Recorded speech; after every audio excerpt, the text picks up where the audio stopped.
Ladies and gentlemen, welcome to this webinar organised by the British Chamber of Commerce for Morocco, dedicated to education of the future, how artificial intelligence is transforming learning. We're delighted to see you virtually brought together to understand the vital importance of artificial intelligence and digitalisation in education.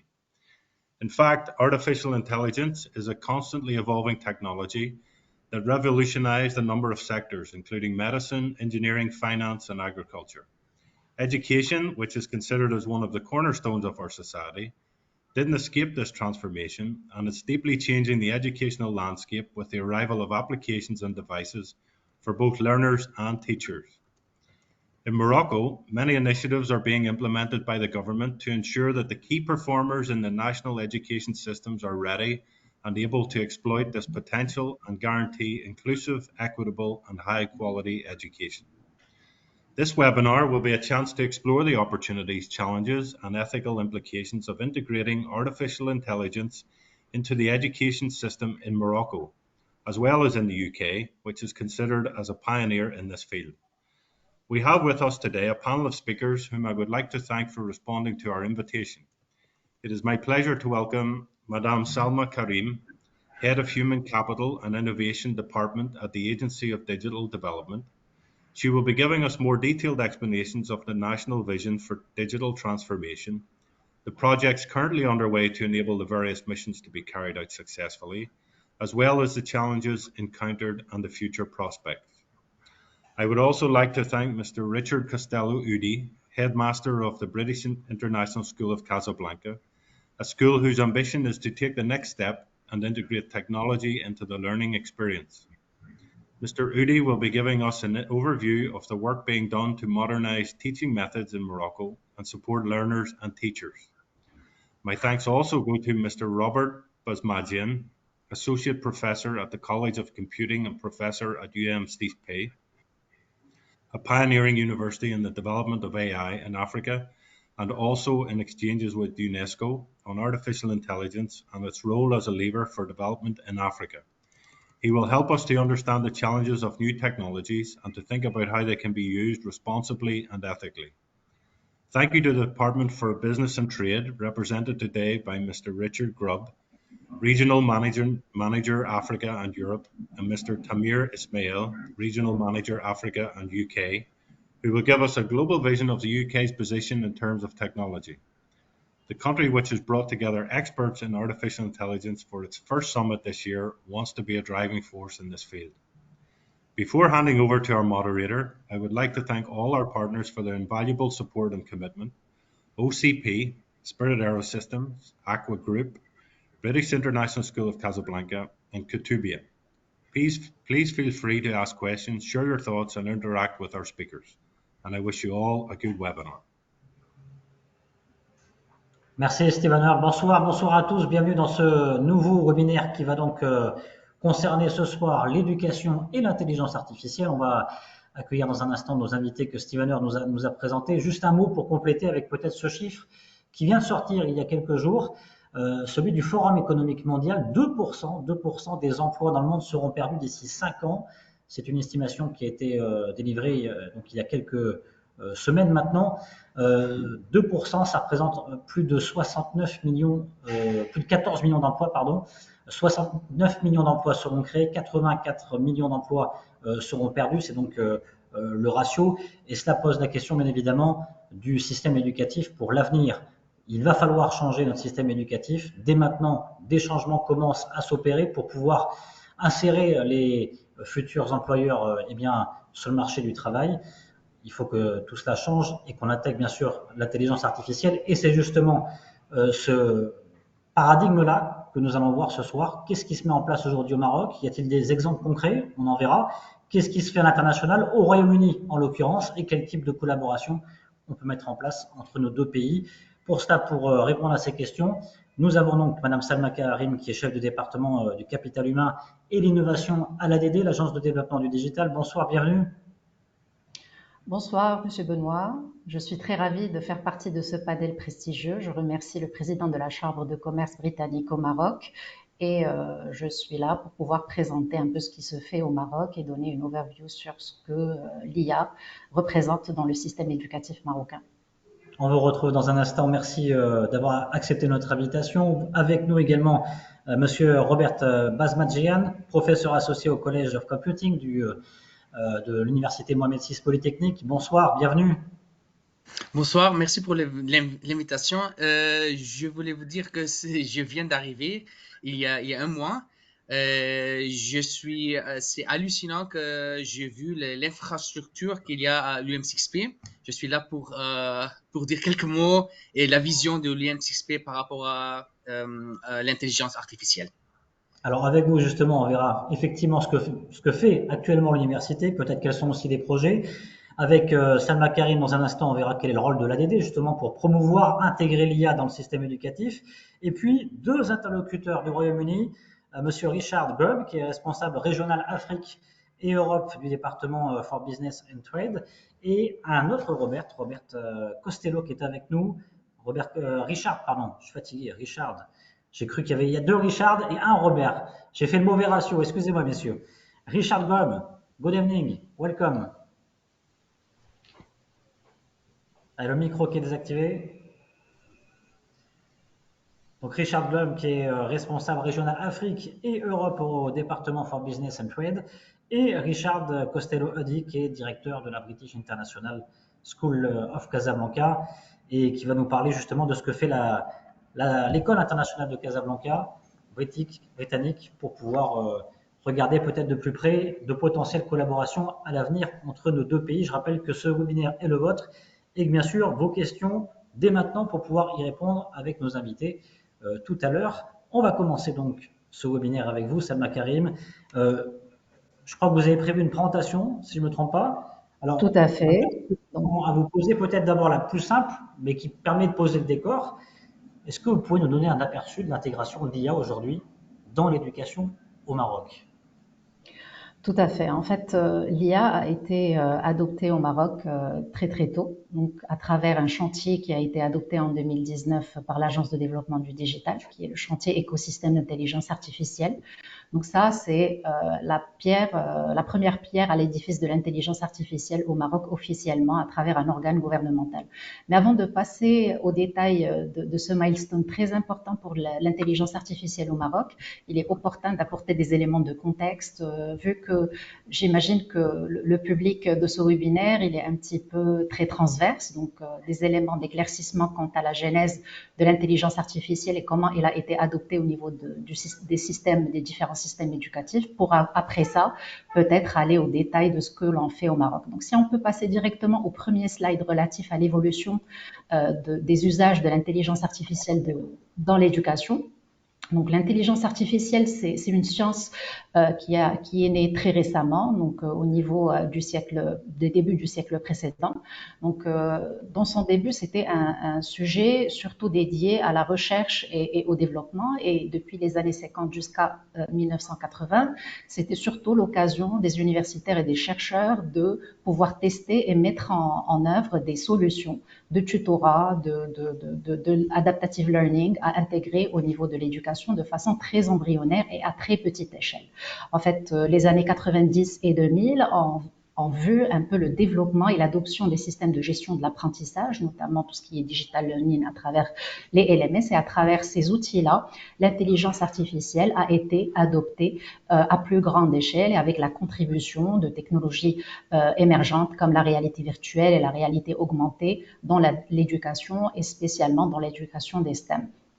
Après, autour des années 2010 et 2020, c'est les adoptions à très grande échelle de l'IA, avec tout ce qui est chatbot éducatif et tout ce qui est algorithme d'apprentissage automatique qui sont utilisés essentiellement pour personnaliser les différents types d'apprentissage et s'adapter aux besoins à la fois des élèves et des éducateurs.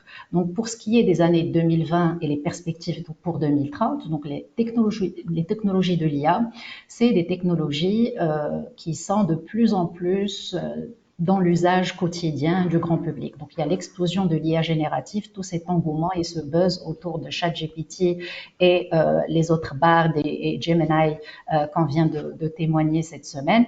Donc, techniquement, l'IA est plus que jamais confirmée dans les tendances éducatives de 2020 à 2030. Donc, on passe à la slide suivante relative à l'adoption globale de l'IA dans l'éducation. Donc, comme vous savez, l'UNESCO étant un des pionniers de l'éducation dans le monde, mais aussi de l'éthique de l'intelligence artificielle. Donc, dès 2019, il y a eu la conférence internationale de Pékin sur l'IA et l'éducation, et c'est là le point de lancement de l'adoption globale de l'IA dans l'éducation. Après, il fallait légiférer, il fallait donner des guidelines en termes d'éthique et les recommandations de l'UNESCO ont été adoptées par tous les pays membres et le Maroc fait partie des 4 pays qui va implémenter les recommandations de l'éthique à travers une commission nationale dédiée et c'est un des pays pilotes. Ensuite, la même année, il y a eu l'IA et l'éducation pour les décideurs. Donc, c'est des guidelines qui ont été également produites par l'UNESCO. En 2022, donc ça se passe très très vite et en succession, il y a la communauté européenne qui a organisé des lignes directrices éthiques pour l'utilisation de l'IA et des données dans l'enseignement et l'apprentissage. Et enfin, en 2023, donc il y a la guidance sur l'IA générative dans l'éducation et la recherche, tout ce qui est engouement autour des outils d'IA générative et toutes les questions d'ordre éthique qui se posent au niveau de la propriété intellectuelle, de la véracité des contenus, a été adressée en 2023 par l'UNESCO. Donc on passe à la slide suivante qui est relative à l'IA et son utilité dans l'éducation. Donc elle est essentiellement utilisée dans l'éducation pour améliorer l'apprentissage, pour améliorer l'enseignement et améliorer la gestion. Tout ce qui est apprentissage, c'est en termes de personnalisation, à travers les besoins des élèves, de pouvoir donner des feedbacks en temps réel aux élèves et donner de plus la possibilité d'avoir des apprentissages immersifs. Pour ce qui est de l'enseignement, donc c'est un outil d'assistanat aux enseignants dans la préparation des différents contenus et cours, donc soutenir dans la salle de classe en tant qu'assistant virtuel et créer des programmes de formation plus efficaces pour les enseignants et plus adaptés aux spécificités de chaque population d'apprentissage. Et enfin, pour tout ce qui est gestion des établissements scolaires, donc tout ce qui est tâches administratives automatisées, l'analyse des données, tout ce qui est data analytics et student analytics, et l'optimisation de toutes les ressources éducatives à la charge des établissements scolaire, mais aussi du système éducatif. Donc, on passe à la slide suivante. Donc, c'est une slide plutôt qui, j'imagine, va être détaillée par mes collègues qui prendront la parole par la suite. Donc, c'est une overview de l'ensemble des technologies liées à l'IA qui ont été développées dans le cadre de l'éducation. Donc, tout ce qui est reconnaissance des émotions, c'est très important dans l'éducation de pouvoir accompagner, que ce soit le niveau cognitif, mais aussi le niveau émotionnel des élèves et des étudiants. Donc, la génération de contenu avec toute l'IA générative en termes d'images, de textes et différents contenus et supports audiovisuels. Il y a les systèmes d'apprentissage adaptatif par rapport au niveau des étudiants et leurs spécificités, que ce soit sociales, économiques, mais même physiques. Donc, les systèmes de tutorat intelligent, l'analyse de l'apprentissage et des données, donc tout ce qui est learning et data analytics, le traitement du langage naturel et l'évaluation automatisée et les feedbacks instantanés. Tout cela se passe à travers l'intégration dans les contenus, que ce soit les solutions en Immersive Technologies, donc tout ce qui est AR, VR, tout ce qui est jeux éducatifs, les plateformes e-learning, que ce soit web ou mobile, et bien évidemment les classes intelligentes ou les classes virtuelles, avec tout ça, avec un back-office de base de données à collecter et à analyser pour pouvoir donner des prévisions, des prédictions, mais aussi des orientations scolaires et des orientations pédagogiques. Donc, pour ce qui est, on passe à la slide suivante, s'il vous plaît. Donc, pour chaque problème éducatif, donc, l'IA trouve une solution. Donc, si on a des curriculums standards et on souffre en termes d'adaptation, ben, l'IA, elle peut proposer des curriculums personnalisés. Si on a des classes encombrées, si on souffre de sureffectifs, et c'est le cas dans plusieurs pays du monde, y compris au Maroc, donc on peut avoir des classes ou des assistants virtuels. Donc, si on ne peut pas faire de la communication personnalisée, parce que c'est très difficile de généraliser à grande échelle la communication personnalisée, que ce soit avec les parents, que ce soit avec les élèves, que ce soit avec les professeurs, ben, les chatbots le permettent. Donc la vérification et la lutte contre le plagiat, le Natural Language Processing, de par la construction linguistique des phrases et des contenus, peut identifier les sources de plagiat. Donc l'abondance scolaire, tout ce qui est analyse des sentiments des étudiants, l'évaluation et la notation consomment du temps. L'évaluation et la notation, elle est faite en temps réel par l'IA avec le moindre des efforts. Et enfin, les difficultés scolaires, on trouve le tutorat assisté et personnalisé. Donc ça, c'est une partie des solutions proposées aux problèmes. Les problèmes liés à l'éducation, plutôt les challenges liés à l'éducation sont multiples et ceci n'étant pas exhaustif. Donc on passe à la slide suivante qui est surtout relative au rôle de l'ADD. Là, on a passé en revue un peu les apports de la technologie. Là, on va passer au rôle de l'Agence de développement du digital. Oui, en fait, on a vu avec vous, pardon, Salma Karim, on a vu avec vous effectivement une topographie globale, hauteur de vue de ce qui se faisait aujourd'hui de manière générale dans l'éducation ou de ce qui devait se faire, puisqu'il y a une impulsion, effectivement, vous l'avez dit, d'instances internationales. Et là, donc, on va rentrer en profondeur dans ce que vous faites, dans le domaine d'intervention. Effectivement, il y a plusieurs questions qui se posent. C'est d'abord, quel est votre rôle de promotion et puis d'intégrateur, peut-être? Tout à fait. Donc, moi, je contextualise un peu le rôle de l'Agence de développement du digital. Donc, c'est une agence qui a été créée en vertu de la loi 6116. La principale mission de notre agence, telle que c'est écrit dans la réglementation, c'est de mettre en œuvre la stratégie de l'État pour le compte du gouvernement sur 3 principaux niveaux. C'est pour le compte du gouvernement, donc tout ce qui est administration électronique, pour le compte de l'économie, donc tout ce qui est économie digitale, et pour le compte de la société, donc tout ce qui est société inclusive. Pour pouvoir faire tout ça, donc il y a des socles transverses qui sont la réglementation, l'infrastructure digitale, mais aussi le développement des capacités, donc le développement du capital humain. Donc c'est les 4 domaines d'intervention de l'Agence de développement du digital à travers ses lois de création, mais aussi son conseil d'administration qui est présidé par le chef de gouvernement, et nous sommes actuellement dans cette configuration du gouvernement sous la tutelle du ministère de la Transition numérique. Nous avons une feuille de route qui comporte 15 chantiers. Et dans ces 15 chantiers, on trouve qu'il y a l'écosystème d'IA qui est prioritaire et génération digitale qui est le plan national de formation dans le domaine du digital, qui sont 2 chantiers très importants et qui sont au vif de notre sujet. Donc pour ce qui est génération digitale, je vais vous expliquer un petit peu le rôle de catalyseur et de fédérateur de l'Agence de développement du digital. Et si on peut passer directement au slide relatif au plan génération digitale. Donc l'ADD est là un rôle qui est l'animation, la coordination et la fédération de l'effort national pour former de façon durable les talents dont a besoin l'économie nationale en termes de transformation digitale, mais pas que, dont a besoin le gouvernement et la société. Donc, dans le cadre de ce chantier, nous avons plusieurs initiatives, soit qui boostent l'apprentissage, qui boostent le développement de la culture digitale, mais aussi qui permet aux différents employés, fonctionnaires, que ce soit du public ou du privé, à pouvoir accéder à de l'acculturation digitale, mais aussi au développement de leurs compétences digitales. Donc, à travers ce chantier, là, je passe directement aux solutions que nous avons déployées avec la slide relative à la plateforme Academia Armia.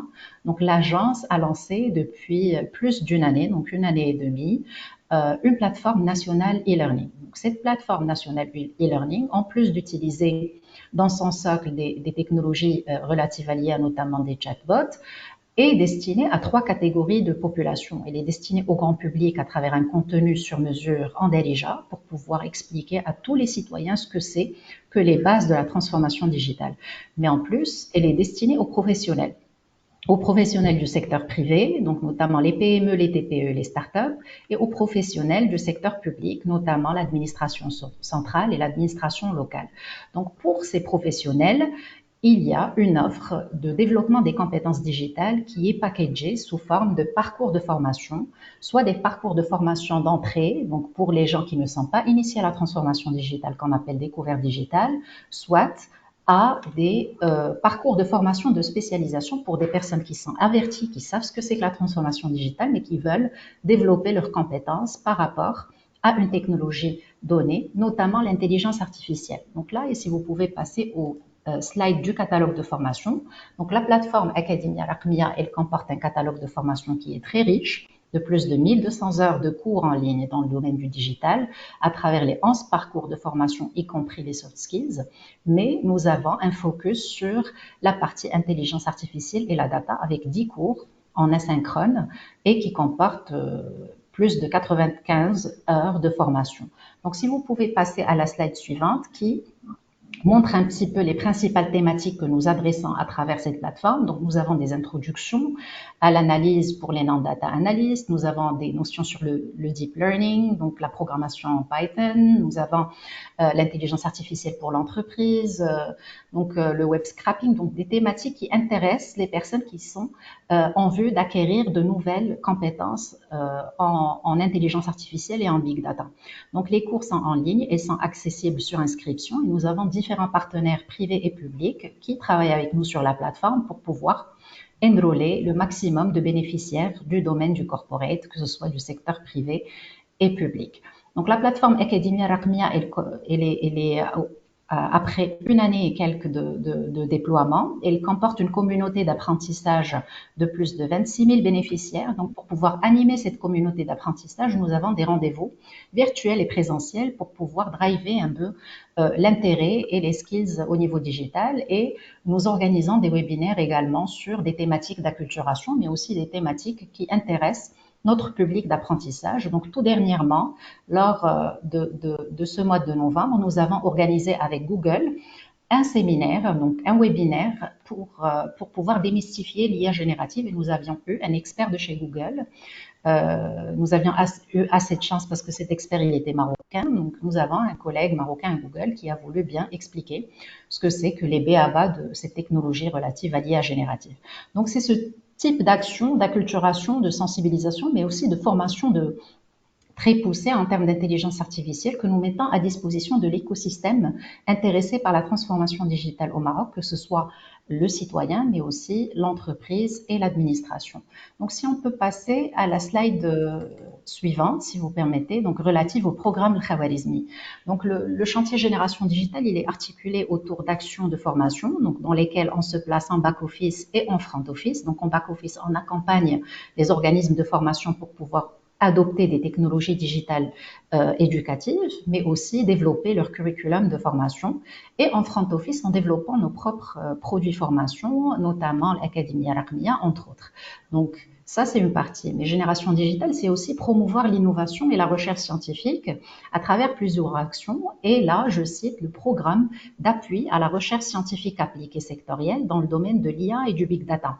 Donc ça, c'est un programme de recherche qui a été lancé dès 2019 en partenariat avec le CNRST, le Centre national de recherche scientifique et technique, avec une enveloppe de 50 millions de dirhams. Nous avons dans notre communauté plus de 150 chercheurs issus de 15 laboratoires de recherche nationaux et nous avons 45 projets dédiés à l'IA sectorielle qui peuvent concerner des secteurs comme l'éducation, la santé, l'agriculture, l'industrie et j'en passe. Donc ça, c'est l'effort que l'ADD met en place pour pouvoir utiliser l'IA, créer un écosystème dédié à l'IA et pouvoir promouvoir cette nouvelle technologie au niveau des différentes communautés et écosystèmes concernés par la transformation digitale.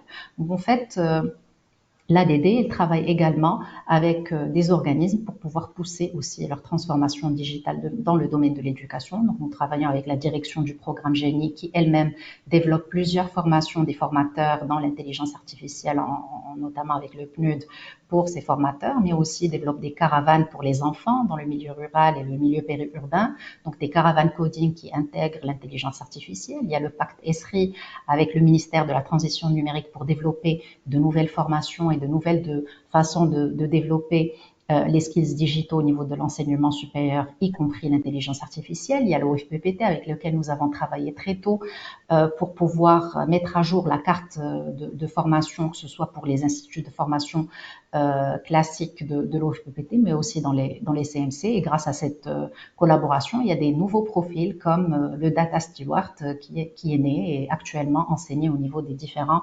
instituts de l'OFPPT. Voilà pour la partie ce que fait l'ADD. Eh ben, on voit un gros effort en tout cas. Honnêtement, je m'attendais pas à autant. Bravo, franchement, et je suis assez surpris par ce nombre, 26 000 personnes qui bénéficient déjà de l'Académie Raqmia, c'est vraiment énorme. Tout à fait. On peut espérer les 50 000 peut-être d'ici l'année prochaine, vous pensez? Ou déjà 26 000, c'est déjà un bon chiffre en soi.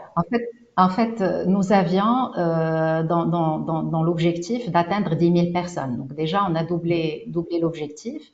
Donc on Oui, aimerait bien pouvoir avoir l'opportunité de déployer plus de moyens, d'avoir plus de partenaires pour pouvoir généraliser. Donc nous, l'impact sur le citoyen, l'entreprise, l'administration est important et le capital humain, il est clairement au cœur de la transformation digitale de notre pays. bien sûr. Comme on dit, de toute façon, c'est pas la quantité qui compte, c'est la qualité. Et vous nouez les deux. Merci beaucoup, Salma Karim. Vous restez bien sûr avec nous puisqu'il y a beaucoup de questions. Il y en a qui commencent déjà à arriver. Il y Et a, il y a peut-être une dernière petite partie, peut-être sur voilà, il l'éducation, reste, voilà. Donc les défis, parce que c'est important, on les en défis, parle, les ou défis sur l'éducation. on les laisse vers la fin ou on les fait maintenant? C'est intéressant de voir votre vision dès maintenant si vous souhaitez. Parce que Ben, ça serait justement, bien. je voyais cette question-là, mais je pensais qu'elle était abordée dans le slide. Donc je m'étais dit peut-être la laisser pour la fin. Mais si vous voulez, on peut l'aborder maintenant. Je vois qu'elle y est. Donc allons-y sur Très les bien. opportunités, parce que c'est vrai qu'il y a beaucoup de questions et il y a beaucoup de défis qui nous attendent. Tout à fait. Donc l'IA, c'est comme j'ai un petit peu initié tout à l'heure, donc elle apporte beaucoup de solutions aux problèmes que peuvent rencontrer les professionnels de l'éducation, que ce soit du côté des décideurs, mais aussi des professeurs et des apprenants. Donc l'IA, elle peut aider à améliorer la performance des systèmes éducatifs, elle peut améliorer l'efficacité de l'enseignement et dans les institutions, à automatiser les tâches monotones et administratives et à donner plus de temps et d'énergie aux tâches à plus de valeur ajoutée.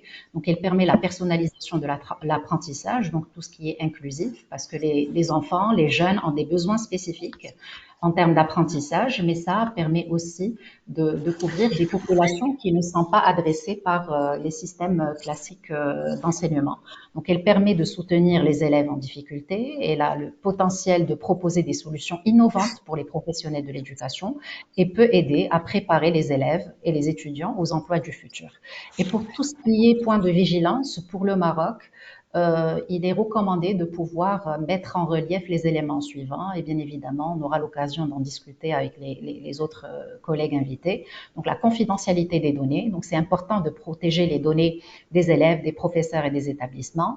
L'équité. Donc, veiller à ce que tous les apprenants aient accès aux mêmes opportunités d'apprentissage. Donc, veiller que l'IA ne creuse pas davantage les fossés technologiques. La formation des formateurs, parce qu'il faut former les enseignants aux techniques d'utilisation au même titre que les avantages et les risques de l'utilisation de l'IA. Le coût, parce que quand même c'est un investissement d'entrée, donc c'est un coût à prévoir, mais qui est rapidement amorti. L'éthique, parce que c'est un débat maintenant mondial. Quelle IA choisir? Comment donner une vision responsable à l'IA? On parle d'IA responsable et d'IA éthique. Ça, c'est important à prendre en considération. On parle de éthique by design. Donc, c'est de l'intégrer dès les premières étapes de développement de solutions d'intelligence artificielle et la vision. Parce que l'IA, in fine, elle reste un outil technologique. Donc, si on n'a pas une vision stratégique relative au système éducatif, au projet d'école, à son adoption, donc l'IA peut être un risque et peut ne pas donner les résultats escomptés s'il ne s'inscrit pas dans une vision bien pensée et intégrée du système éducatif et de l'école. Voilà pour ma part, c'était ça. Donc, je En tout reste cas, à votre. ça laisse des Voilà. perspectives effectivement pour tout à l'heure. Merci beaucoup, Salma Karim. Vous restez bien sûr avec nous. Chef de département capital humain et innovation à l'ADD, l'Agence de développement du digital. Et on va à présent se pencher sur un exemple d'université qui bouge en l'occurrence sur le domaine de l'IA. C'est l'université Mohamed VI Polytechnique avec Robert Basmadjian. Rebonsoir. Oh, bonsoir. Vous êtes donc professeur associé au College of Computing de l'UM6P. Ben, comment ça va? Vous avez dit que ça fait un mois que vous êtes arrivé. Je Ça viens bouge beaucoup? d'arriver. J'ai essayé de compiler quelques informations. J'ai collecté pas mal d'informations à propos de l'UM6P et l'artificielle intelligence. Très bien. Alors, on va justement voir avec vous ce qui se fait, peut-être également les impacts. Aujourd'hui, concrètement, Robert Basmadjian, c'est quoi le rôle de l'université Mohamed VI Polytechnique dans la promotion de l'intelligence artificielle au Maroc? Au sein de l'université Mohamed VI Polytechnique, d'abord, on a créé le Centre international marocain d'intelligence artificielle, dénommé le AI Movement. Ce centre, il a plusieurs objectifs. Je vous donne quelques objectifs essentiels. D'abord, accompagner les transformations induites par l'avènement de AI et des big data. Et deuxième chose, de favoriser comment dire, l'émergence d'un point de savoir-faire, ça veut dire know-how, marocain et au niveau africain. Et troisième chose est de relever les défis que Madame Karim nous dit, les défis qui est posés par L'intelligence artificielle. intelligence artificielle. Voilà. Quels soient ces défis sont du côté scientifique, du côté technologique et du côté éthique. Alors, on a du côté académique, l'université a développé et est en train de développer plusieurs programmes haute qualité. Et ça, c'est dans le domaine intelligence artificielle.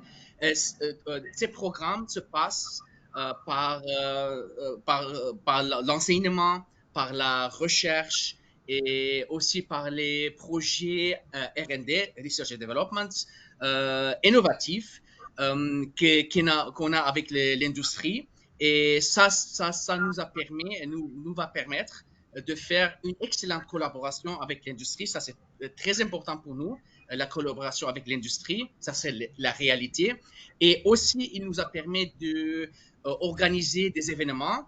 Par exemple, l'année passée, 2022, novembre, je crois, entre 3 et 5 novembre, on a organisé le Applied Machine Learning Day, Africa. Ça, c'est une conférence, une des grandes conférences internationales qui a été organisée par à Ben Guerir. Et cette conférence s'est basée sur l'apprentissage machine learning et c'était fondé par École Polytechnique Fédérale de Lausanne. Et après, c'était juste, il y a 2 semaines, on a organisé une autre conférence, c'est Natural Language Processing Day, NLP Day, qui s'est passé aussi à Ben Guerir. Et on a accueilli 120 participants. Parmi, ils avaient des professeurs, ils avaient des étudiants et aussi des professionnels industriels. Donc ça, c'est déjà beaucoup de promotion en l'espace d'un an, 4 grosses activités. L'UM6P elle-même, comment elle intègre l'IA aujourd'hui dans son enseignement, dans sa recherche? On sait que l'avènement des outils AI génératifs comme ChatGPT a suscité beaucoup de polémiques. Et même, allant même jusqu'à leur interdire dans certains domaines. On est tous d'accord. On a entendu, on est tous d'accord que l'intelligence artificielle va bouleverser notre enseignement, de la façon de faire l'enseignement et de la recherche. Alors, dans l'UM6P, on a plus en plus attentif à cette technologie-là et on est attentif les technologies qui a des défis, aussi des opportunités qui présentent ces outils et ces technologies. Robert Basmadjian, alors j'ai encore 2 autres questions à vous poser, notamment sur les enjeux éthiques et la responsabilité sociale. Comment justement l'université Mohamed VI Polytechnique les prend en compte aujourd'hui? l'AI, intelligence artificielle, aujourd'hui, il a la capacité de faire des choses qui a jusqu'à ici, c'était seulement possible, exclusivement possible de faire par l'intelligence humaine. Alors, ça pose des défis et des challenges dont on ne peut pas ignorer. Alors, à l'UM6P, on pense on est convaincu qu'on a des responsabilités première chose, de sensibiliser et de former nos étudiants et nos élèves pour qu'ils puissent continuer à développer et déployer et aussi, plus important, utiliser responsablement cette technologie. Et on favorise ici le développement d'une AI éthique et responsable au service de bien-être social. Ça veut dire AI for good. Ça, avec, on favorise d'économie créative et aussi le dynamisme en notre jeunesse en formant l'acquisition nécessaire de compétences. Alors, c'est aujourd'hui vos autres projets par rapport notamment à la réalité virtuelle, le big data, quels sont les autres projets de l'université Mohamed VI Polytechnique? Alors, c'est aux côtés de Big Data, aux côtés de réalité virtuelle, on a aussi des autres projets, notamment IoT, Internet of Things, aussi blockchain. Ce sont des technologies qu'on utilise dans notre corps programme. Ça, c'est dans notre enseignement, pendant en des cours spéciaux et aussi dans notre laboratoire de recherche. Moi, personnellement, j'utilise cette technologie. Je suis informaticien énergie, ça veut dire énergie informatique. On a utilisé cette technologie pour minimiser la consommation d'énergie des méthodes pour faciliter ou pour apprentissage des modèles thermiques. On a appliqué ça et on a démontré que ces technologies peuvent diminuer la consommation d'énergie. Au lieu de faire dans les grands data centers, on peut faire de façon peer-to-peer en utilisant l'intelligence artificielle et on a montré qu'il y a des perspectives. Merci beaucoup, Robert Basmadjian. On vous retrouve dans un Avec instant. Il y a plaisir. beaucoup de questions sur l'université Mohamed VI et sur le College of Computing. Il y en a certains qui veulent déjà le visiter. Donc, on aura beaucoup de questions également. On va voir maintenant à présent comment justement au Royaume-Uni, eh bien, on commence à travailler et insérer l'intelligence artificielle dans le système éducatif avec notre prochain panéliste, Richard Gomm. Good evening, encore une fois, welcome. Richard Gomm. Hello, good evening. Alors, vous êtes responsable régional Afrique et Europe, je rappelle, au département for Business and Trade. D'abord, c'est quoi aujourd'hui? Quelle est la stratégie actuelle du gouvernement britannique pour intégrer l'intelligence artificielle dans le système éducatif et comment elle est incorporée au niveau des différents programmes?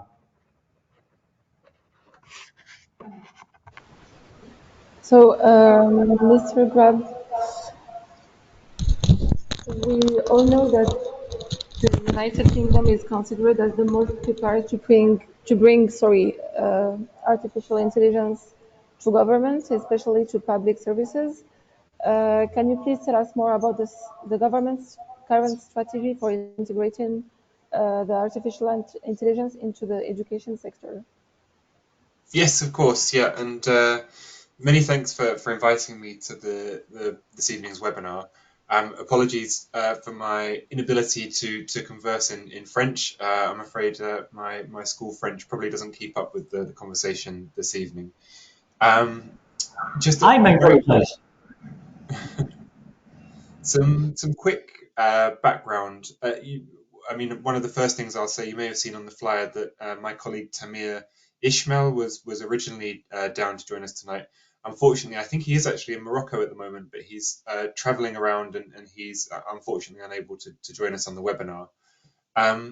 some very brief background to the Department for Business and Trade. So the Department for Business and Trade was actually created by the UK government about 7 or 8 months ago, and it brought a couple of ministries together that previously worked separately. It brought the business parts from the Business and Innovation Department together with the Department for International Trade. And it means that at the UK now we have a really good joined up approach to both our investment in the UK and exports out of the UK. I work in the international education team within DBT, and essentially the role of the education team is to support UK education providers to be more successful overseas. So we're in addition to that, we're also doing a little bit of work in supporting encouraging investment in education projects in the UK. But I think that it's worth saying that that's just a small part of what we do. And broadly, what we try and do as a team is to connect UK businesses in all levels of education, whether that be edtech providers, English language providers, universities, colleges, to connect them with partners in different countries, but also working at the government to government level as well. So trying to speak to, for example, the government in Morocco and have a conversation about where there might be gaps or areas that the UK can support in, and vice versa as well. So where there may be businesses in Morocco that would like to do business in the UK, of how we can support the businesses to do that with each other. Just a final bit on kind of introduction. It's worth saying that, you know, in the UK we've got a really a large and significant suite of different resources that we can use. So at DBT, we have a reasonably well-resourced and focused education team. But to be clear, we work closely with our colleagues in the Department for Education, in the Foreign Office. We also have a trade policy group. We have UK Export Finance, which is a system that's in place to put UK money into those types of deals that we're creating. So we have a really strong background of resources that we can use to connect our UK businesses with businesses around the world, including Morocco. To come to your question, and in terms of the strategy that the UK has around artificial intelligence, there's a few different strands to this, and I think the UK is no different to any other country in the world, that artificial intelligence is a new technology. It's something that we're learning about more and more as a country, and in doing so, it's really important that we speak to our international partners as well to understand and share best practice. To give an idea of kind of how new the technology is and how quick the response of the UK government has been to this, in September 2021, the UK government published its national AI strategy. So this was a strategy published by the Department for Culture, Media and Sport. So it was and it's looking at the AI across all strategies, across all sectors, and how to really make the most and leverage the opportunities that AI has for the UK as a whole.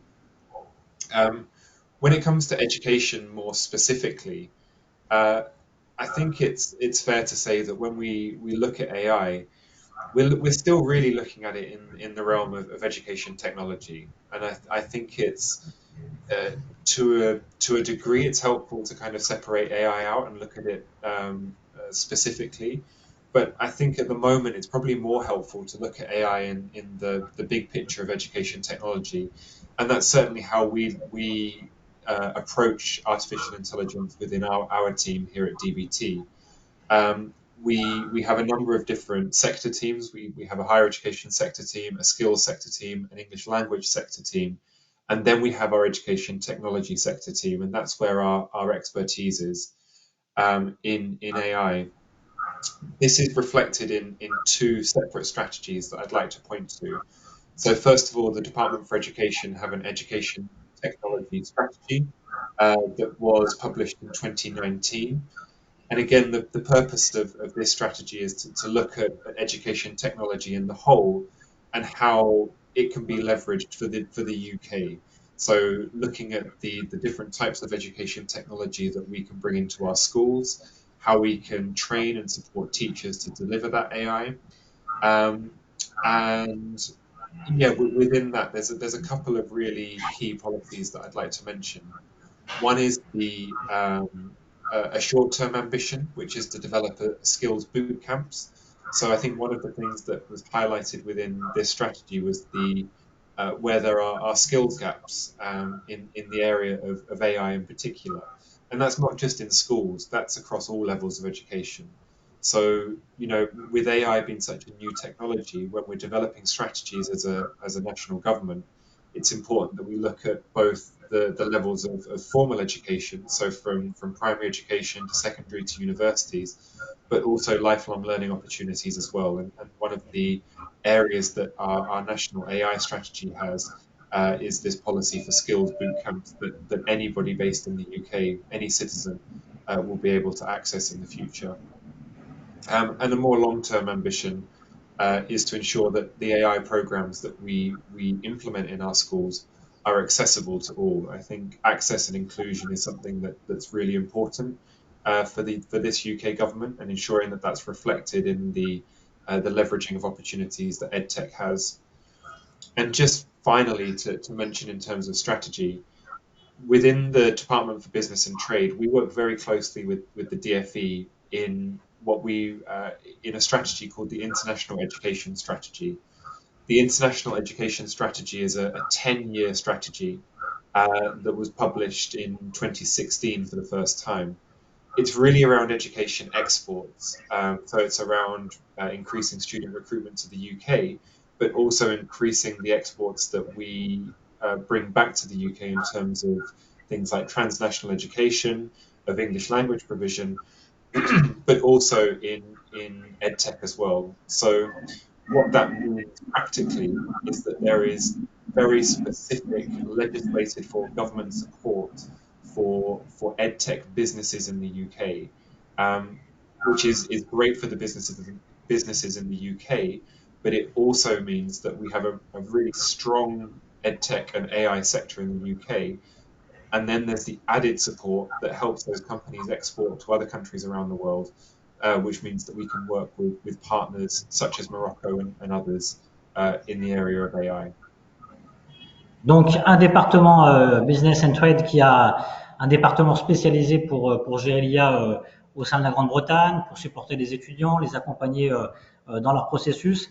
On a compris, Richard Blum, que vous disiez que l'ambition, finalement, c'est de développer de nouvelles compétences autour de l'IA, particulièrement à l'avenir, et pour assurer que les programmes de l'IA soient parfaitement intégrés à l'école.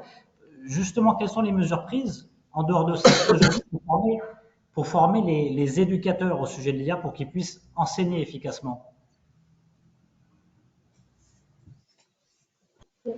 So, what measures are being taken to train educators in artificial intelligence related subjects so they can effectively teach students? Sorry, I can't hear you.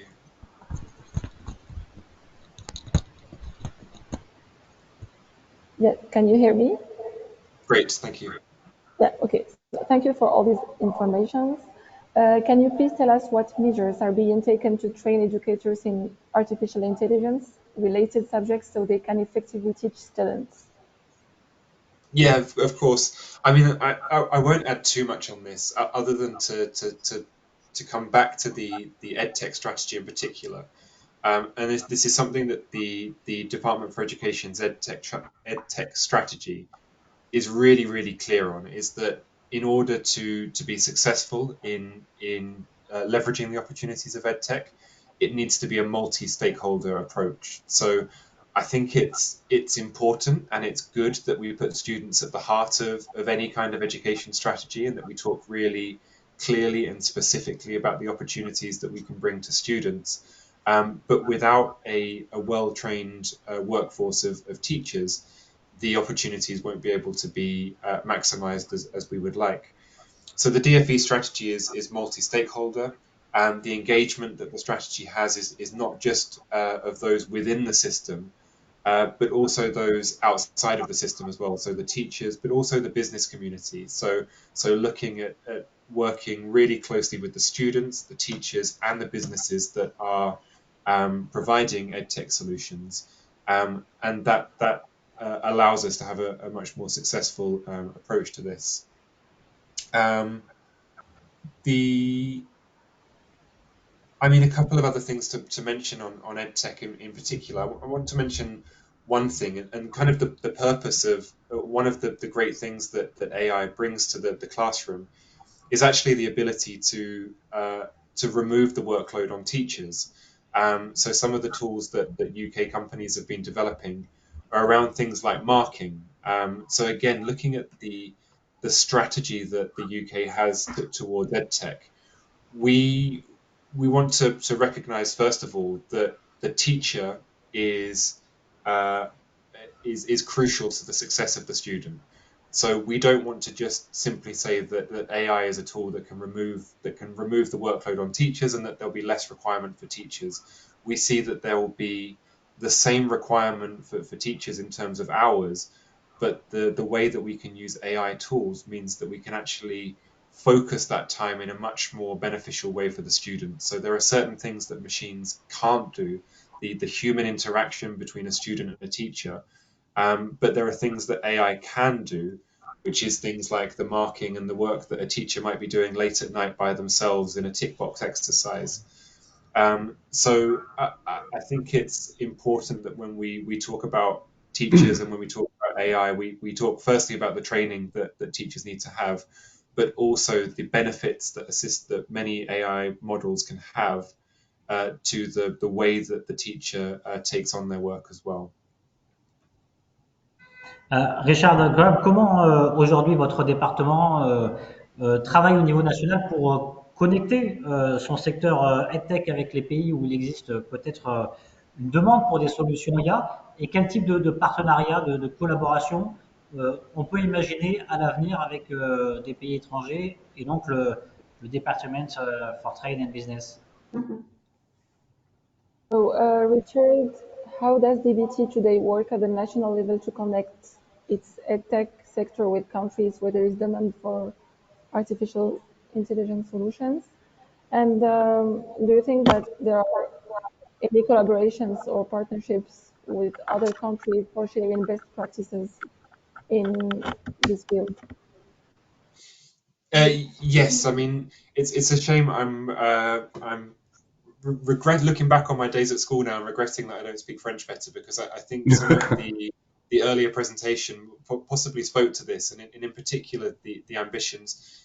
We've got a webinar tonight and we're talking very specifically about the UK and Morocco, and I think we can use that as a case study for the way that we approach our work at DBT, is that it really is a question of kind of basic economics. It's supply and demand, and what we're interested in from the supply side is understanding the demand of the countries that we work with.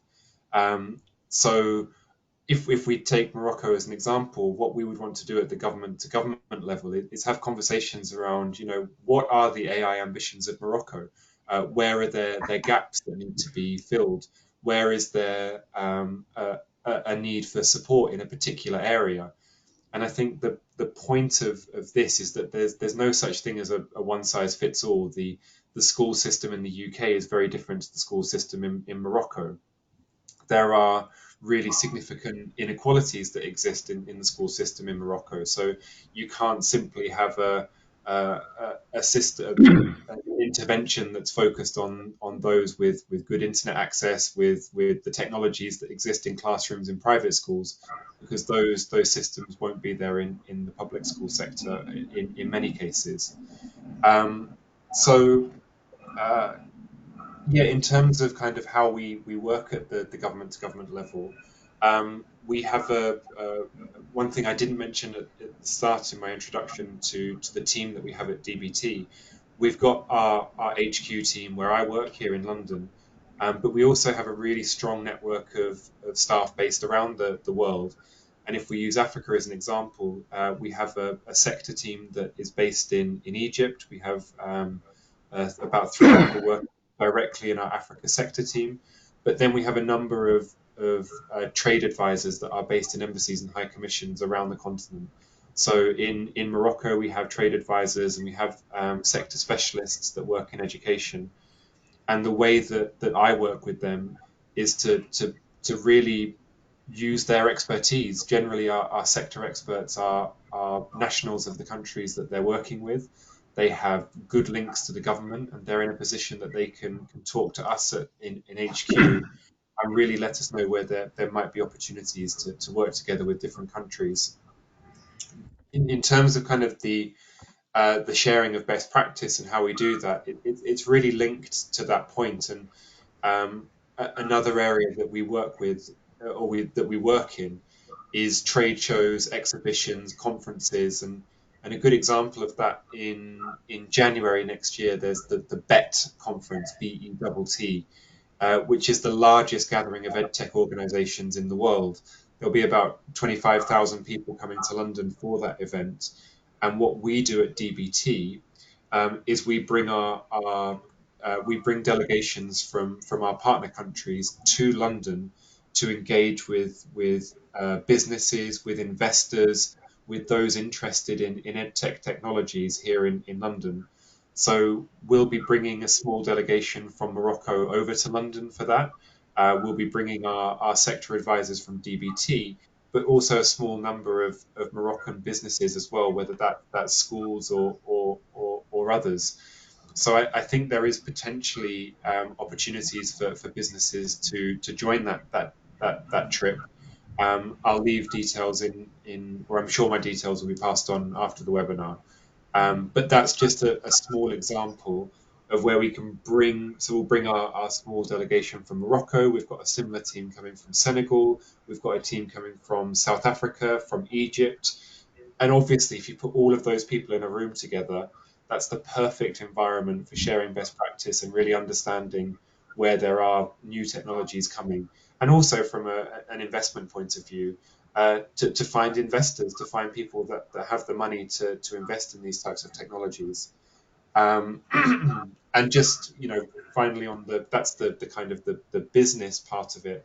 On the government part of it, another event that's really important for us here at DBT is the Education World Forum, which is an event that's organised by the British government every year. That will take place in May this year, and it brings in tens, 20s of education ministers from around the globe that can come together and again have that opportunity to talk on particular subjects. And I've seen the initial agenda for that and know that AI is a really key part of that agenda for this year. So these are the types of events that the UK government is engaged in and is organising. And for them to be effective, they're only as effective as the people that we get in the room. So having the engagement from governments, whether that's for the government of Morocco or anywhere else on the continent, it is really crucial for us to be successful in those events. Merci beaucoup. Thank you, Richard Gobb.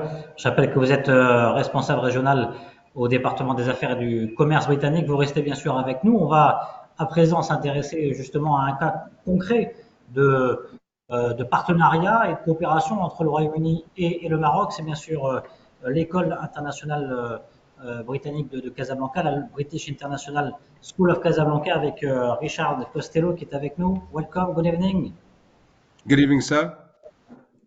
Merci pour votre participation. Alors, j'ai une question toute simple pour débuter, peut-être pour toucher un peu du doigt ce que l'on fait concrètement en matière d'IA au sein de votre établissement. Est-ce que vous pouvez nous donner des exemples concrets? So, Mr. Richards, thank you for your participation. We know that the British International School is really involved in this field. You hosted the UK EdTech earlier this year, I think, to present digital solutions for improving educational technologies. So can you give us some concrete examples of how artificial intelligence is currently being used to improve learning at the British International School of Casablanca? Thank you so much. Can I say my sincere congratulations to everybody on this panel. I do apologise that you can't see my face. I've got a few problems with my computer this evening, so I'm just listening through some very poor earphones. I'm trying to do my best to understand the French, and I do apologise if I'm a little bit behind the times. I think it's important to understand on this side is that I am looking this solely from a British perspective. And so I may be looking at as a different from the kind of Moroccan perspective because I'm looking at the British education system. And so what the British International School of Casablanca is doing at the moment is the slow integration of AI, robotics, coding, etc. within an already congested curriculum.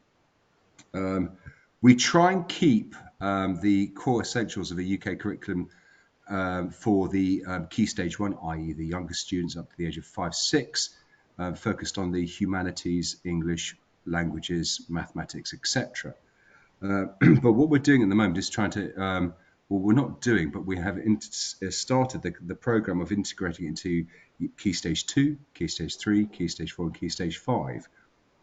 The school board has been very generous in the fact that we've been given over 250,000 dirhams to integrate this throughout the school on a phased program, which means that from January from next year, there will be robotics, AI, coding, computer programming throughout the school as an enrichment program.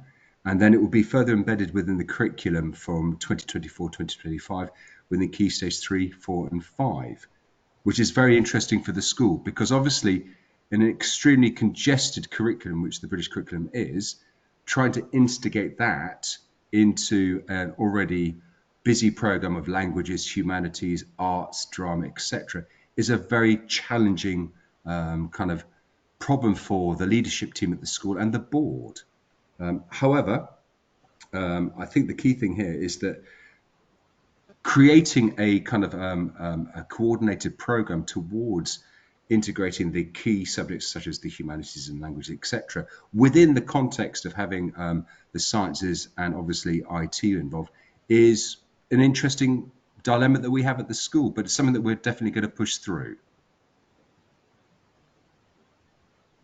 Aujourd'hui, Richard Costello, comment les enseignants et les élèves appréhendent l'IA en classe? So, Mr. Richard, how are teachers and students reacting to the integration of artificial intelligence into the educational process? Do you have any feedback? Oh, lots. It is an incredibly kind of complex situation because, as I said to you a few minutes ago, that certain subjects like the sciences, mathematics, IT are very, very interested. Because obviously that furthers their subject a little bit more than it would be in a kind of isolation. So physics, chemistry, biology, they can all integrate that within their curriculum. But at the same time, I've got other areas, especially languages, and I'll talk about languages in a few minutes, but you've got the humanities and creative arts. I have 30 hours a week in which to educate my students on a broad curriculum. Integrating AI, which is 2 to 3 hours per week, then takes away from other subjects. And in the UK, I'm sure Mr. Orr will know this, is that the one area that's always been penalised in the UK is the modern foreign languages. It's well known that the British nation as a whole are pretty poor when it comes to French, German, Spanish, etc., etc. In my country, in Morocco, I've got students who speak 3 or 4 fluent languages, and that comes at a cost. So when I'm trying to take away from other subjects the hours that I need to give to AI, I have the creative arts, humanities, i.e. geography, history, global perspectives, psychology, etc., wondering if they're going to lose their hours. And so it's trying to integrate it across the whole curriculum.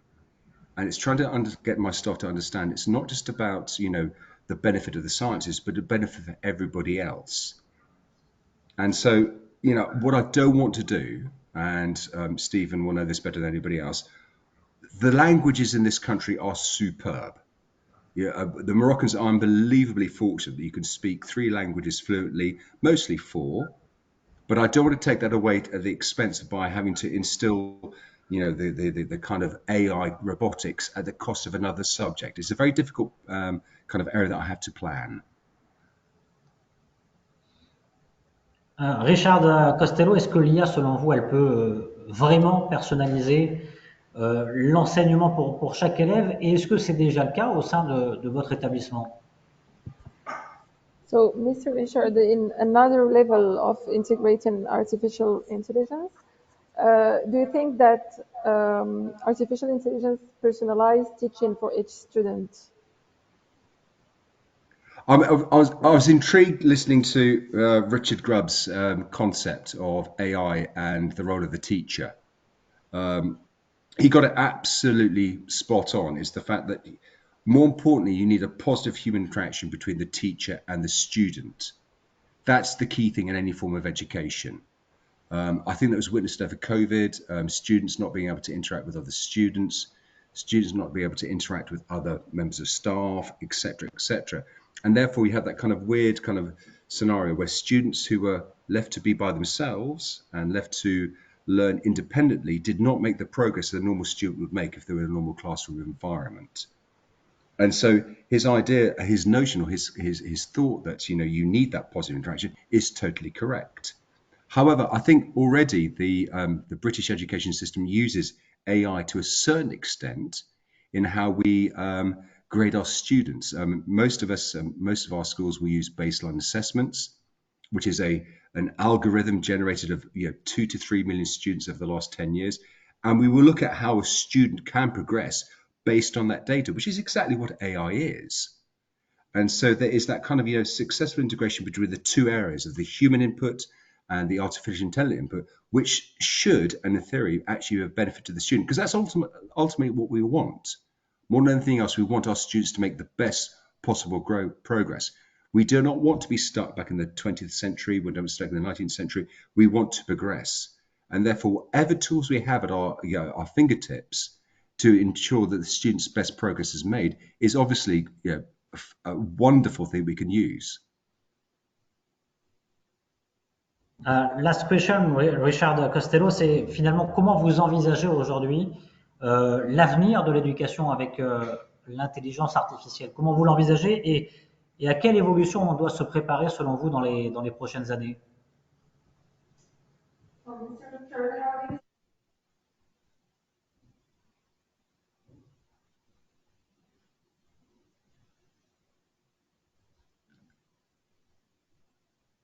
I think I might have missed something.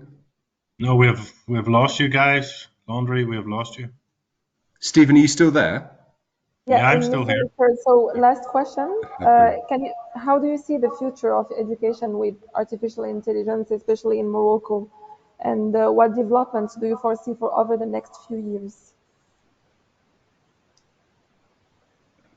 I think it's all about the successful integration about AI within the tried and tested methods of the UK curriculum. It doesn't come as a surprise to me that a lot of countries are now switching to our style of education. I've got students from over 32 nationalities in my school, and they like the UK education style, which is broad base, but then has a very kind of specific end, what we call the pyramid system. So you start with 20 subjects, you finish up with 2 or 3 subjects, and then you go to university. So that works.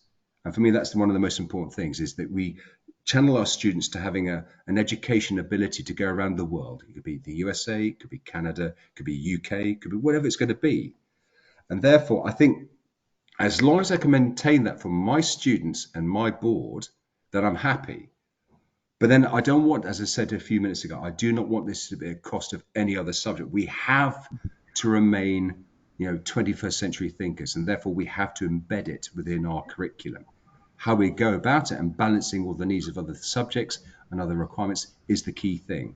But I think, obviously Morocco is a country that is just growing exponentially and rapidly, and we have a very avaricious and very keen learning student base that want the best out of their education, and therefore it would be foolish as me as an educator and me as a pedagogical leader to actually not include this at the forefront of what we do at our school.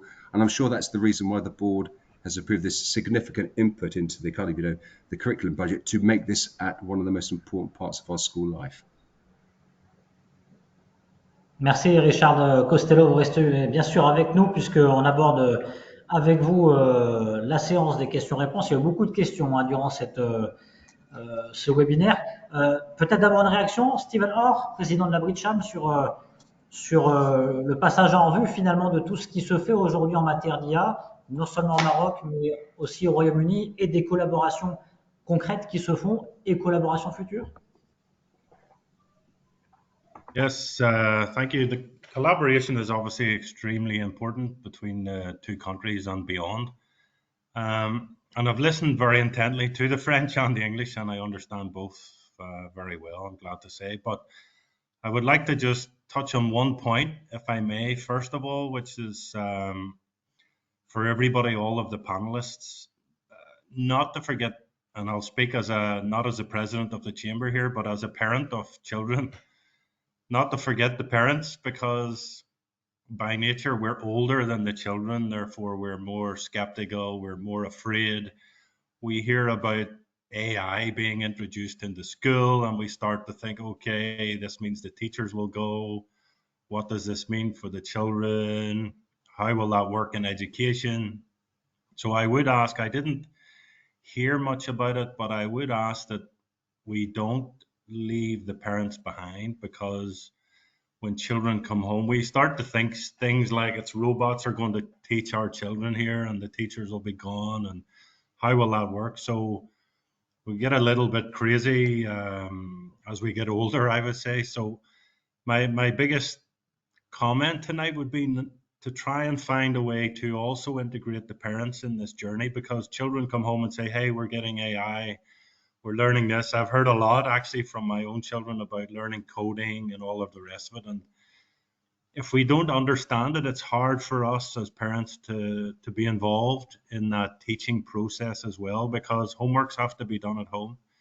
Children have to be encouraged. We have to understand what the difficulties are. So AI for me before this webinar in terms of AI in education was a bit of an unknown subject. I did try and read a little bit before tonight's webinar to try and look as if I was up to date with this, but I'm really not. So my ask is for all of the panelists, how do we integrate the parents more in this journey as well? Salma Karim, je vous vois hocher la tête. Vous voulez répondre en première? Oui, avec plaisir. Donc, à l'Agence de développement du digital, nous prenons à cœur de pouvoir adresser les problématiques sociétales, y compris celles des parents dans les écoles et l'adoption du digital. Pas que l'intelligence artificielle, mais tous les outils digitaux.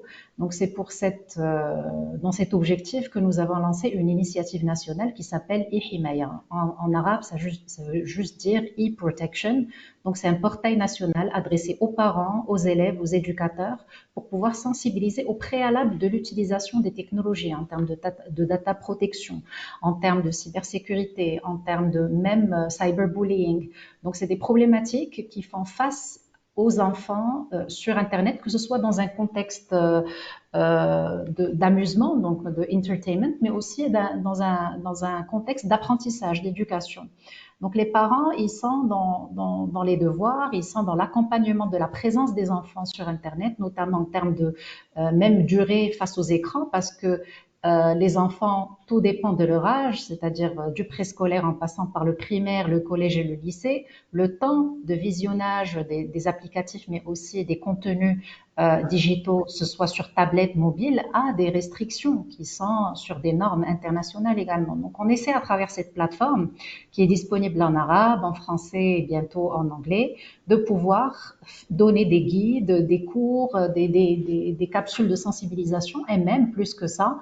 Dernièrement, on a lancé une campagne de sensibilisation à travers les radios, les télévisions marocaines en Darija pour pouvoir sensibiliser les parents, les enfants, les éducateurs et pouvoir les driver sur cette plateforme pour en savoir davantage. Ça, c'est une première pierre à l'édifice et c'est un travail qui est fait, qui est catalysé et orchestré par l'ADD, mais avec une commission nationale, avec la société civile, les départements de tutelle, la gendarmerie royale, la police nationale, donc tout le dispositif de protection des enfants face aux dangers d'Internet, ou pas, parce que Internet, c'est aussi une opportunité de mieux apprendre, c'est aussi une chance d'être plus inclusif à différentes catégories de la population. C'est juste Oui. un souci d'être mieux outillé, juste donner les moyens et sensibiliser aux bonnes pratiques sur Internet, que ce soit pour l'éducation ou pour les autres activités des enfants et leurs parents. Robert Basmadjian, l'IA au sein de l'éducation et pour les parents, c'est quelque chose De, de de, compliqué. Vous êtes inquiet ou pas inquiet, vous? de notre part, je crois que c'est université, c'est de 18, 19, 20 ans. C'est alors les parents, ils jouent pas rôle de contrôler ici, mais je trouve que l'idée de intégrer les parents sur la discussion, c'est très intéressant. Mais je crois qu'au niveau universitaire, c'est un peu difficile. Oui, mais votre avis sur la question, vous qui Oui, c'est intéressé. essentiel. C'est essentiel. Au niveau de l'école, c'est essentiel d'intégrer les parents et aussi pour participer dans les discussions, c'est essentiel. Je trouve l'idée très intéressante. Alors, je vous le disais, on a beaucoup de questions. Je vais peut-être rester avec vous, Sama Karim, pour une question, et puis ensuite je vais aller voir chacun d'entre vous. On avait une question, je vais prendre peut-être les deux en un. Sur les coulisses d'abord, aujourd'hui à l'ADD, ça ressemble à quoi le département IA, s'il devait en avoir un, entre guillemets, c'est combien de personnes qui collaborent? C'est une question de Karim. Et puis on a une question de Monsef qui se demande les projets IA pour 2024 de l'ADD. Est-ce que c'est déjà confidentiel ou pas? Est-ce que vous avez déjà des annonces à nous faire en la sorte? En fait, l'IA a de multiples applicatifs sectoriels. Donc, par in extenso, l'ADD, c'est plusieurs entités qui ont des usages d'IA spécifiques. Donc, il y a l'IA pour l'agriculture, l'IA pour l'inclusion sociale, il y a l'IA pour l'éducation. Donc, l'IA, c'est une affaire de tout le monde à l'ADD. Nous avons un chantier qui s'appelle écosystème d'intelligence artificielle qui permet d'impulser cette énergie, de pouvoir fédérer les efforts pour identifier les projets sur lesquels on peut mobiliser l'IA, que ce soit à travers le développement d'applicatifs pour le secteur public, à travers les activités de notre direction eGov, mais aussi la partie développement d'un écosystème de start-up jeunes qui adresse des problématiques de développement à travers la création de start-up. Donc, c'est une direction écosystème. Et nous avons la direction de la transformation digitale qui gère la partie développement des compétences, qui gère la partie économique à travers le développement du tissu des PME, mais aussi l'inclusion sociale. Donc, le département IA à l'ADD, c'est tous les services et toutes les entités ADD qui sont impliquées dans le chantier transverse qui est l'écosystème d'IA. Pour les projets de 2024, nous sommes en train de préparer la session du conseil d'administration de notre agence et dès lors, il y aura une feuille de route qui va être arrêtée et un communiqué de presse qui va détailler l'ensemble des projets futurs de l'ADD. Donc, j'espère avoir C'est en janvier, c'est ça ce conseil d'administration? C'est très proche. Généralement, il se tient autour du mois de janvier. Donc, on est en train de programmer cela. Plus que quelques jours de patience. Richard Gerb, il y a des questions que je voulais vous poser également, peut-être sur les coopérations avec les pays africains. Avec quel autre pays africain vous collaborez en matière d'intelligence artificielle aujourd'hui, en dehors du Maroc, Richard Gerb? So, Mr. Richard, we have one question for you. Can you please tell us what other African countries are you working with on artificial intelligence? Yeah, I mean, I guess there's two parts to that question. There's kind of what countries are we working with and what countries are we working with on artificial intelligence. It's worth saying that when it comes to a particular sector or a particular part of a sector like AI, our primary audience and the people that we work most closely with are UK businesses.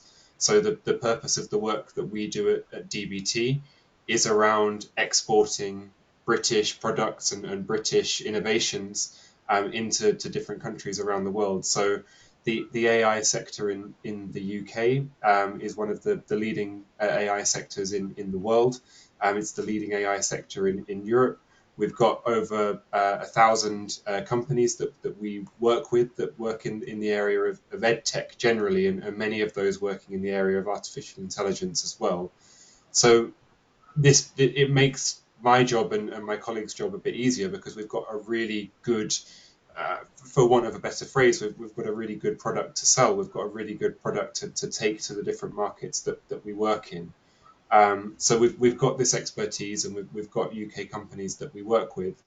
In terms of the work that we do with them in Africa specifically, we're open to working with any African country. That's really, our position is that if a company, a country, a company, a school, a university, whatever that might be, if it's within Africa, that's in my remit, and if they'd like to work with the UK, we're open to that. Having said that, we have to be strategic about the work that we do as a department, and we have to prioritize. So one of the strategies that I mentioned earlier was the international education strategy. And this is the main tool that we use in my team for prioritization. And within that strategy, it has 5 priority countries. One of those is an African country, is Nigeria. And we're doing an awful lot of work in the area of EdTech with Nigeria. In spring next year, we'll be taking a small delegation of UK EdTech-based businesses out to Nigeria to meet with investors and potential partners there. So that work is led by our international education champion. It's strategic, it's within a plan, it's clear, and it's set out. But beyond that, we have a whole raft of other work that we do, which is led by our sector team. So I mentioned before that we have an education sector team in the region, and that we have our specialists. So we have that sector team based in Egypt. We then have, I think they would probably say that the areas the countries that we work most closely with in the African continent is Francophone West Africa and Francophone North Africa, so including Morocco, Tunisia, Algeria. We work closely then increasingly with Senegal and Cote d'Ivoire. We then have a team in South Africa, and we've got colleagues in Ethiopia and Kenya as well. So and the other country, which is quite an interesting one for us in a different space, in the university space, is Mauritius. And actually we work really closely with a number of university partners where UK universities are delivering their qualifications in Mauritius. So that's a bit of a segue from where the question started, but hopefully gives you an idea of how we do our work. Alors, on a beaucoup de questions également sur les projections 2024, notamment une question pour Richard Costello sur les projets d'intelligence artificielle à l'étude en 2024. Il y a des questions dans ce domaine-là pour vous, Richard Costello. Est-ce qu'il y a des projets d'études, et notamment est-ce qu'il y a peut-être des futures pépites, des futurs champions de l'intelligence artificielle dans votre école, selon vous, déjà dès maintenant?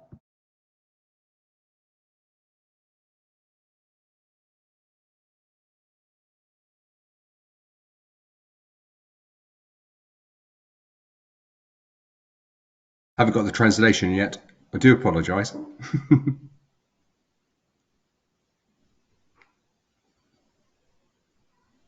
Londres, on a perdu ton son. Yeah, Mr. Costello. So the question is mainly about if you have any concrete example of artificial intelligence in your school now, and if there is that you are seeing students that already are expanding in this activity and improving in it, and what is the future project in BISC in this domain of artificial intelligence? We've already started this over 2 years ago. I mean, we've switched from the traditional ICT course at GCSE and A-level to computer science.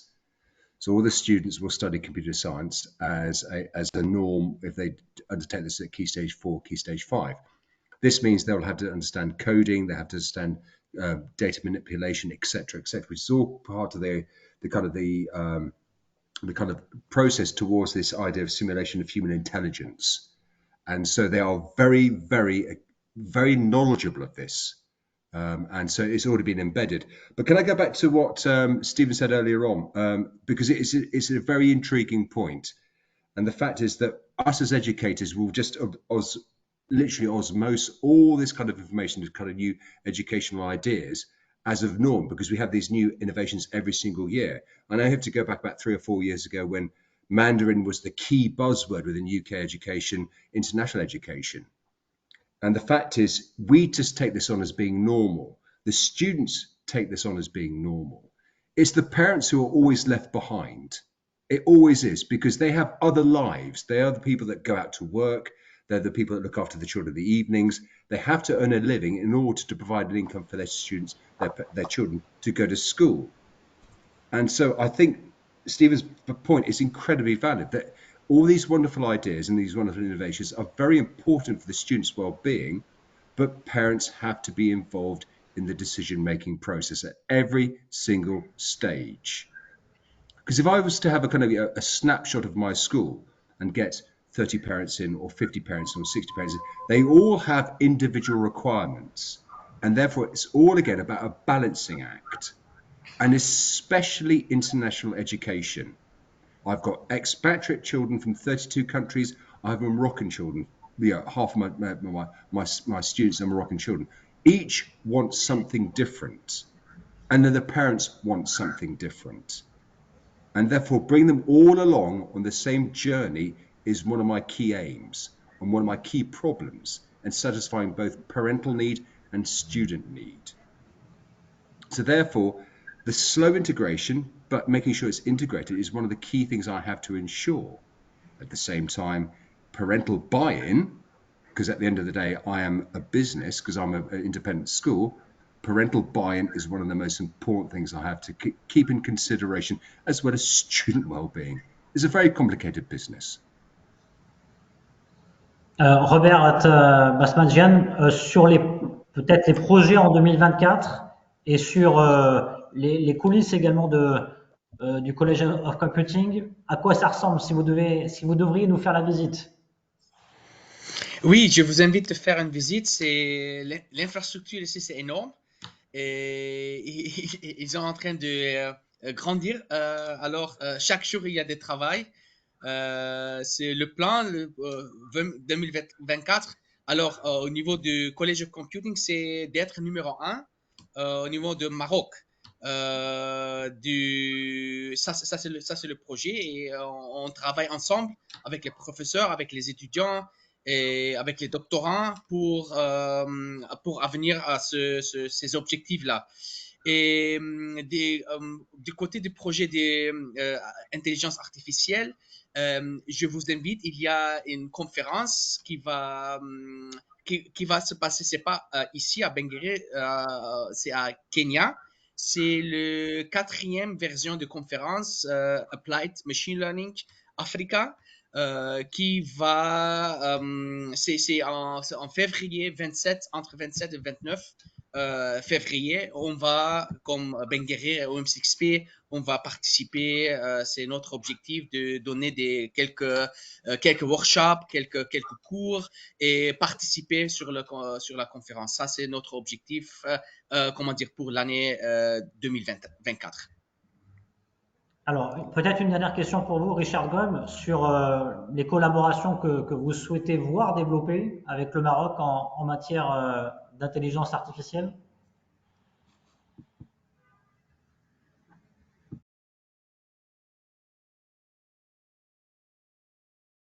Yeah, so Richard, so mainly the question is about what kind of partnership you would like to see developed more between Morocco and the UK in the sector of artificial intelligence and technology in general.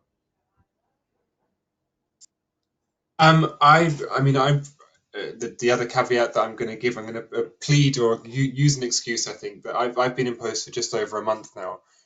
So our sector teams are those that are closest to the. I mean, it comes back to a point that I made earlier. I think that the crucial thing is the supply and demand understanding. So for us, it's understanding at the government level where there is a demand. And what the demand is for, and whether we can match that with suppliers here in the UK. So we rely really closely on our colleagues in country to give us the updates on that. But, you know, I think probably I would defer to my colleagues in post that could give a better idea of that.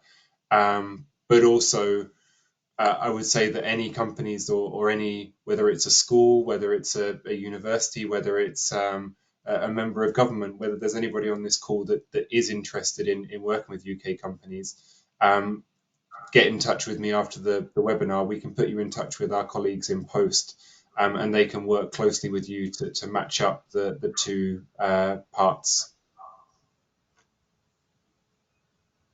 Stephen Orr, peut-être une conclusion avec vous sur ce que vous avez retenu. Il y a des perspectives prometteuses en matière de collaboration, des impacts également business peut-être à l'avenir en matière d'intelligence artificielle avec ce qu'on voit aujourd'hui éclore entre les deux pays. Yeah, I mean, my sector, as you know, is aerospace, so AI is playing its own role in aerospace and development of aerospace technology. Cooperation between UK and Morocco for us at the Chamber is always key. So education is one of the cornerstones of one of the collaborations that we're making. We see more interest in British education, and we know next year there will be more projects, let's say, launched, which will invite British schools, British universities to actually implant themselves in Morocco as well, rather than just being partners, but actually bring their skills and bring their universities here, which will be a really good step forward, I think. I think I've seen in both in business and in general, there's a definite move certainly in the younger people in Morocco to speak more English, to have a more Anglophone view of life, let's say. I don't want to make this a political webinar, but it's certainly going that way. So education, it all starts with education. Unfortunately, I didn't learn French until I came here, but hopefully younger people are learning more languages. And as Richard said from BISC, the UK has never been the best at foreign languages and education, but when we come to Morocco, we see all of these children speaking 2, 3, 4 languages quite easily and quite readily. So there's a lot that Morocco can send back to the UK. This is not just the UK coming to show Morocco what to do, but Morocco in many ways can show the UK what to do as well in terms of education in that part, in terms of foreign languages, in terms of openness to learn beyond what we've always known. So I think it's a two-way exchange, okay, both in the education sector. So on the Moroccan side, for Madame Karim and Monsieur Basmajin, we need to be thinking about what are we sending back to Morocco or to the UK? What are we sending back? This is not UK coming here to show us how it's done, but we should be showing each other how it's done. And from that collaboration, we will both be much stronger. That's what I would really like to see. En tout cas, Stephen Orr, je crois qu'il n'y avait pas meilleur webinaire pour pouvoir mesurer le pouls de ce qui se fait aujourd'hui entre le Royaume-Uni et le Maroc en matière d'éducation et d'intelligence artificielle, à la fois initiative uniquement marocaine, initiative uniquement britannique et initiative conjointe. Merci beaucoup. Merci beaucoup à tous nos panélistes. Salma Karim, je rappelle que vous êtes chef de département capital au développement digital. Merci Robert Basmatian. À très bientôt. Bonne soirée. Je rappelle que vous êtes professeur associé au collège of Computing. Avec plaisir. Merci Robert. Thank you everybody. A delight. Voilà, Bravo. Merci à toutes et à tous. Au revoir. Très bonne soirée à Thank tous. you. Je rappelle que ce webinaire est disponible sur YouTube. À très bientôt. Bonne soirée. À bientôt. Bye bye. Au revoir. Au revoir.